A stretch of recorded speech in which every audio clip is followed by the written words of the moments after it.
त्रालेयाचल वंश पावनकरि काशीपुराधीश्वरी भिक्षां देहि कृपावलम्बनकरी मातान्नपूर्णेश्वरी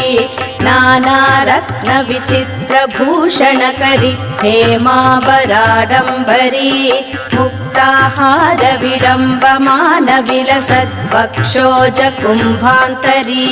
काश्मीरागरु वासिताङ्गरुचिर काशीपुराधीश्वरी